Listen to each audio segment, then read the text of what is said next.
Is that a permanently purchasable 6-star mutant skill dual class crystal? This is exciting! Or is it? On the surface, the 6-star dual class crystal seems to mirror the 5-star counterpart in many ways. Same class combination, same 24-hour cadence of rotation that it's on.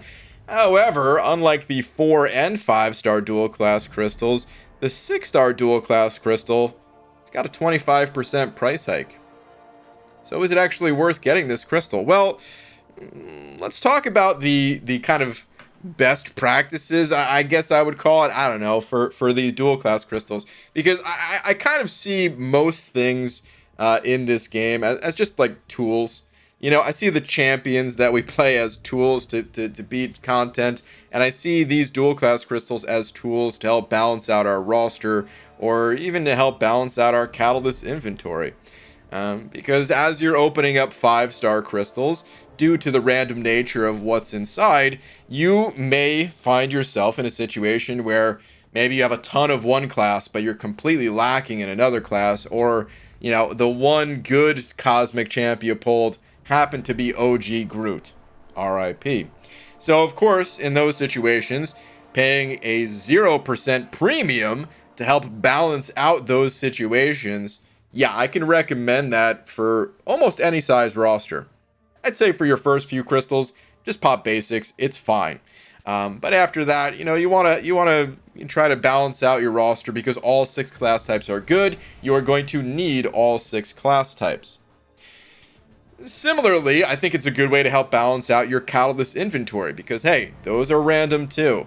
And you may find yourself in a situation where you have one class type that's just, you know, you have far more of that class type compared to another, especially if the others, you're actually using those catalysts to rank up the good champs you've pulled. So again, it's a good tool to help balance out your catalyst inventory. The moment you put an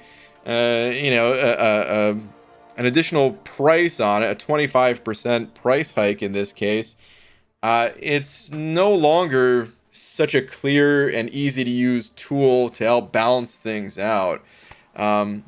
We start to get into the, I guess, bad practices of the dual class crystals, which I would describe as targeting like one specific champion. Because although the dual class crystals have a greatly narrowed down pool of champions within it, we're still talking about a pretty sizable pool of like 70 to 80 different champions in there. So if you were to try to get like one specific champ there, it's not going to go that well. And because we need champs of all 6 class types, you might as well open up a crystal that's going to have all 6 class types. And if you try to throw my own advice back at me and say, well, but what's the difference? Wouldn't it still be a tool to help balance out your roster, help balance out your catalyst? I would say kind of, but this tool is not going away. You can still utilize the dual class 5-star crystal to accomplish exactly that, you know, balancing out your roster. There's nothing in this game that 5 stars can't do. Of course, it's going to be easier with 6 stars, but for the price premium, I would say it's just not worth it. You know, balance out your roster or chase down very specific champs with the 5-star dual class, at least once you've hit a certain point in the game.